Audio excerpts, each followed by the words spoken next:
माता सीता के नित्य की कहानी। जब भगवान श्री राम वनवास काट रहे थे, तब माता सीता ने 12 वर्ष तक नित्य की कहानी कहने का 12 साल का नियम ले रखा था। राम आए, लक्ष्मण आए, देश के पुजारी आए, नित्य का नेम लाए। आओ राम, बैठो राम, तप रसोई जीमो राम, माखन मिश्री खाओ राम, दूध पतासा पियो राम, सूद के पल का मोठो राम, शाल दुशाला ओडो राम।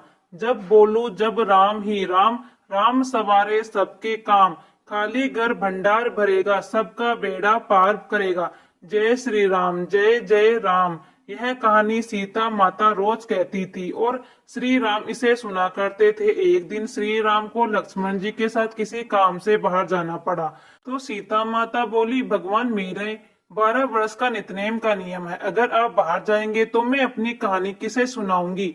राम ने कहा, तुम कुएं की पाल पर जाकर बैठ जाना और वहां पर जो औरतें पानी भरने आएगी उन्हें अपनी कहानी सुना देना। सीता माता कुएं की पाल पर जाकर बैठ गई।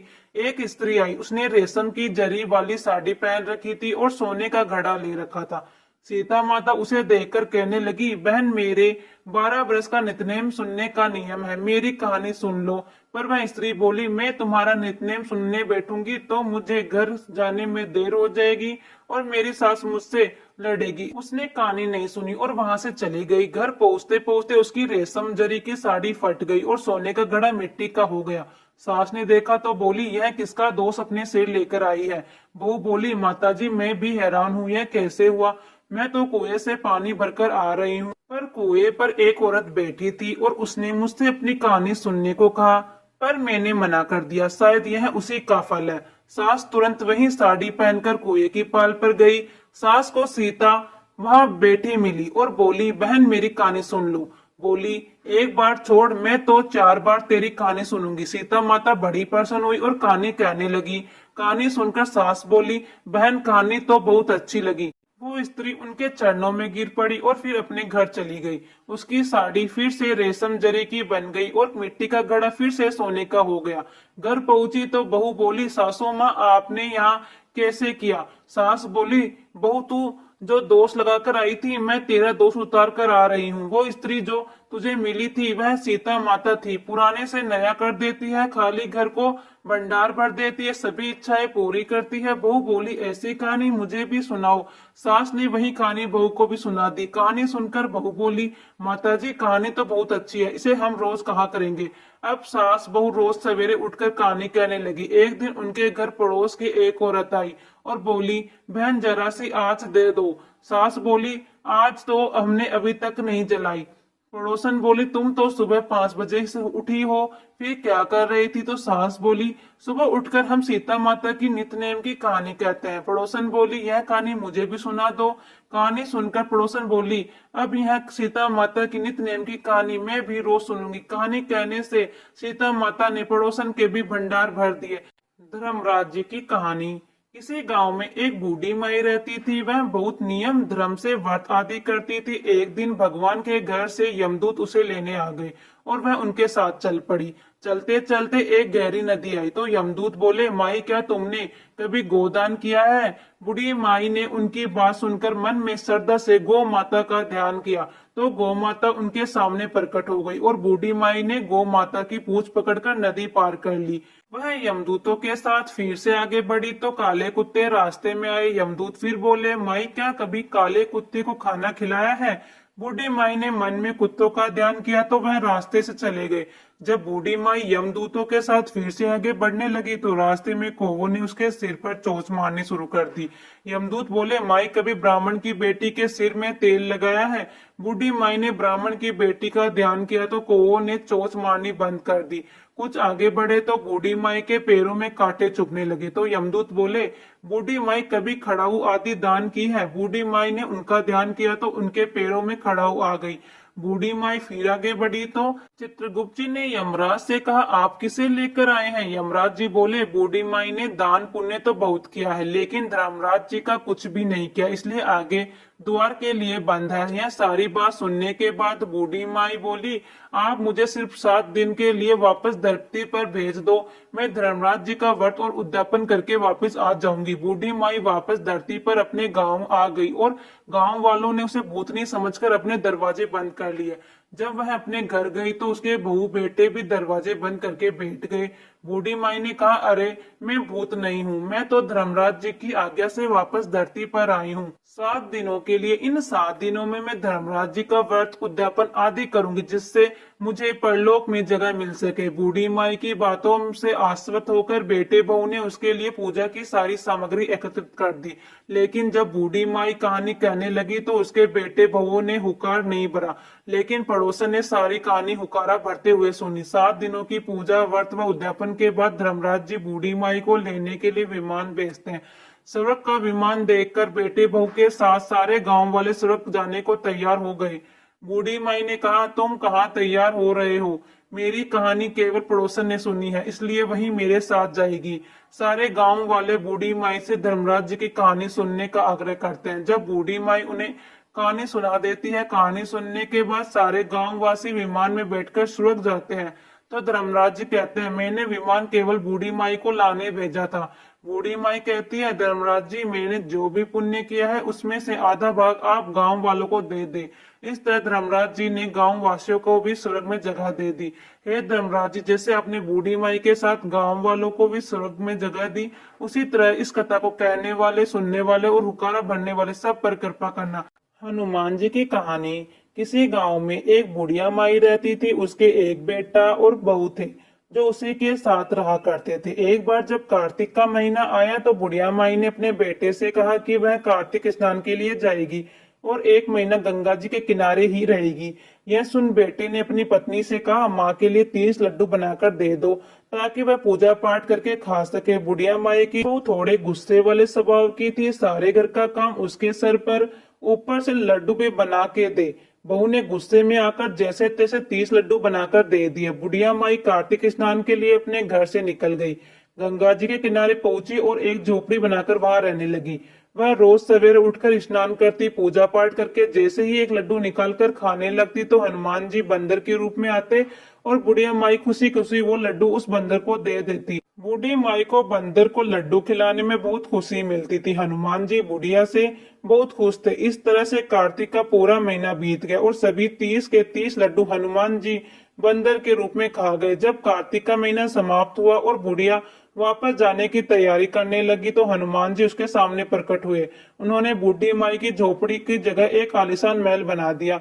उसका घर धन दौलत से भर गया, अन्न धन के भंडार लगा दिए, उसकी काया निरोगी हो गई। यह सब होने के बाद जब अपने बेटे के पास वापस आई, बूढ़ी माई को इतना धनी देखकर उसकी बहू ने मन में सोचा कि अगले साल कार्तिक मास में अपनी माँ को कार्तिक स्नान के लिए जरूर भेजूंगी। अगले वर्ष कार्तिक आने पर उसने अपनी माँ को कार्तिक स्नान करने के लिए कहा और अपनी सास के धनवान बनने की सारी बात बता दी। बुरे मन से उसकी माँ ने भी कार्तिक स्नान पर जाने के लिए तैयार हो गई। बहू ने बहुत प्यार से पूरे 30 लड्डू देसी घी मेवे डालकर अपनी माँ के लिए बना दिए। माँ कार्तिक स्नान के लिए गई और जैसे ही सुबह सवेरे नहाकर लड्डू खाने बैठती है तो हनुमान जी बंदर का रूप धारण करके उसके सामने आकर बैठ जाते हैं।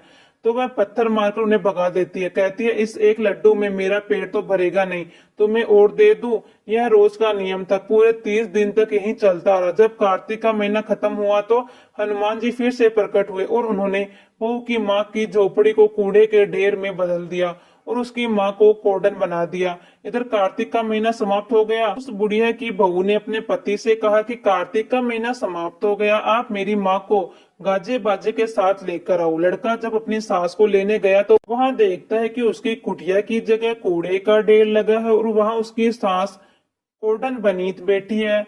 लड़के को देखकर हनुमान जी प्रकट होकर बोले, बेटा तुम्हारी माँ ने सच्चे दिल से कार्तिक का स्नान किया था, इसी कारण तुम्हारी माँ पर कार्तिक देव प्रसन्न हुए। लेकिन तुम्हारी सास ने लालच और पापी मन से यह कार्तिक स्नान किया है। उसने कार्तिक मास में अपनी बेटी के घर का अन्न खाया, इसलिए कार्तिक देवता उससे नाराज हो गए हैं और उन्होंने इसे कोडन बना दिया है। हे कार्तिक महाराज, जैसी कृपा अपने बूढ़ी माई पर करी वैसे ही इस कहानी को कहते सुनते हुकार बढ़ते सब पर करना। जय कार्तिक महाराज। छोटी बहू के तारा भोजन की कहानी। किसी नगर में एक संपन्न साहूकार रहता था। उसके भरा पूरा परिवार था। 3 बेटे, बहू, पोते पोती, बेटी, जमाई, नाती नातिन आदि सभी बहुत खुश थे। एक समय कार्तिक माह में साहूकार की मंझली बहू ने तारा भोजन का निश्चय किया। उसने तारा भोज की कहानी अपनी सास को सुनाने के लिए कहा तो सास ने मना कर दिया और बोली, मुझे अभी मंदिर जाना है, पूजा पाठ करना है। उसने अपनी जेठानी से कहा, आप मेरी कहानी सुन लो। तो जेठानी ने भी मना कर दिया और बोली, मुझे अभी खाना बनाना है। अब वह अपनी देवरानी से बोली, तुम तो मेरी कहानी सुन लो। तो देवरानी ने बहाना बना दिया कि बच्चों को देखना है। फिर उसने अपनी ननद से कहानी सुनने को कहा तो ननद ने भी मना कर दिया और बोली, मेरे ससुराल से बुलावा आया है, मुझे जाना है। अब बहू बड़ी परेशान हुई, करे तो क्या करे। साहूकार का घर राजा के महल के पास था। बहू राजा के पास गई और बोली, आप मेरी कहानी सुन लो। तो राजा बोला, मुझे व्यापार देखना है, देश चलाना है। साहूकार की बहू निराश हुई और घर की तरफ लौट चली। रास्ते में उसे अपनी पड़ोसन दिखी तो जो पानी भरकर वापस आ रही थी। बहू पड़ोसन से बोली, आप मेरी कहानी सुन लो। पड़ोसन कहानी सुनने को तैयार हो गई। बहू और पड़ोसन ने मिलकर पूजा अर्चना करी, कहानी सुनी और आरती करी। पूरा महीना दोनों ने मिलकर यही नियम किया। बहू का कार्तिक माह का तारा भोज का नियम पूरा हुआ। जिस दिन से उसे व्रत का उद्यापन करना था वही दिन दिव्य योग से उसकी जिंदगी का अंतिम दिन था। भगवान ने उसे लेने के लिए स्वर्ग से विमान भेजा। स्वर्ग से आया विमान देखकर उसकी सास भागकर चढ़ने लगी, लेकिन बहू ने मना कर दिया और बोली, माता जी अभी आपको पूजा पाठ करनी है। फिर जेठानी आई और विमान पर चढ़ने लगी। उसने जेठानी को भी मना कर दिया और कहा, आप कैसे चढ़ोगी, आपको तो भी खाना बनाना है। देवरानी आई तो उसने देवरानी को भी मना कर दिया, कहा, जाओ तुम अपने बच्चों को संभालो। ननद आई तो वह बोली, आपको ससुराल जाने की तैयारी करनी है, आप तैयारी करें। यह सब देखकर नगर का राजा भी वहां आया और बोला, मैं चलता हूँ तुम्हारे साथ। लेकिन बहू बोली, आपको तो राजपाट संभालना है, आप वहीं संभालिए। आखिर में पड़ोसन आई और बोली, बहन मैं चलती हूँ तुम्हारे साथ। बहू बोली, हाँ तुम मेरे साथ चलो, क्योंकि एक तुम ही हो जिसने कार्तिक के माह में मेरी तारा भोजन की कहानी सुनी है। दोनों विमान में बैठकर स्वर्ग की ओर चलते हैं।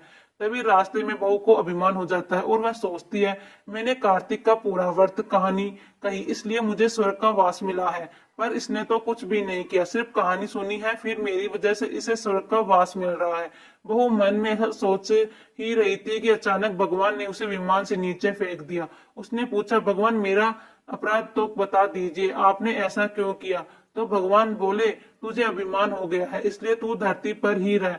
आने वाले 3 साल तक तू लगातार तारा भोज व्रत करेगी, तभी तुझे स्वर्ग की प्राप्ति होगी। और भगवान पड़ोसन को स्वर्ग ले गए, क्योंकि पड़ोसन ने बिना स्वार्थ के पूजा पाठ सच्चे दिल से किया था। अब बहू को अपनी भूल का एहसास हो गया। उसने फिर कार्तिक के महीने में तारा भोज का व्रत और पूजन पूरे 3 साल तक किया और अपने किए कि भगवान से माफी मांगी। तीसरे साल फिर से विमान आया और इस बार बहू को अपने साथ ले गया। हे कार्तिक देवता, इस कहानी को कहते सुनते रुका बढ़ते सब पर कृपा करना। राजकुमारी के तारा भोजन की कहानी। एक समय की बात है, एक राजा था, उसकी एक बेटी थी। राजा हर साल कार्तिक माह का व्रत और स्नान आदि करता था। एक समय राजा की बेटी ने कहा, पिताजी इस बार कार्तिक स्नान में हम तारा भोज का व्रत करेंगे। राजा बोला, ठीक है। राजा की बेटी ने पूरी श्रद्धा भाव से तारा भोज का व्रत किया। जब कार्तिक का महीना पूरा होने को आया तो उसने अपने पिता से कहा, पिताजी मैंने तारा भोजन किया है, इसलिए अब मैं 9 लाख चांदी के तारों का दान करूंगी। राजा ने कहा, ठीक है। उसने उसी समय सुनार को बुलवाया और कहा, राजकुमारी ने कार्तिक माह में तारा भोजन किया है, अब उसके लिए 9 लाख तारे बनाकर दो, जिसका वह दान करेगी। सुनार ने राजा को हाँ कर दी, लेकिन घर आकर वह सोच में पड़ गया कि उसकी पत्नी ने पूछा, क्या बात है, आप इतनी चिंता में क्यों हो। तब वह सुनार बोला, राजा ने मुझे 9 लाख तारे बनाने को कहा है, इतनी जल्दी मैं तारे बनाकर कैसे दूंगा, और मुझे तो तारे बनाने भी नहीं आते। सुनार की पत्नी ने कहा, इसमें सोचने की क्या बात है, गोल चांदी का पतरा बनाकर उसमें से छोटे छोटे गोल टुकड़े काट देना, तारे बन जाएंगे और राजा को दे आना। सुनहार ने ऐसा ही किया।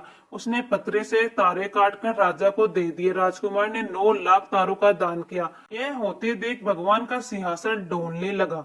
भगवान हरि ने अपने दूतों से कहा, जाओ और जाकर देखो कौन धर्मात्मा मेरे नाम पर टिका हुआ है। दूतों ने पृथ्वी पर आकर देखा तो राजकुमारी चांदी के तारे दान कर रही थी। यह देखकर वह ठाकुर जी को जाकर बोले, प्रभु राजा की लड़की नेम धर्म से तारा भोजन कर रही है। भगवान ने कहा, उसे मेरे विमान पर बैठाकर बैकुंठ लोक में ले आओ।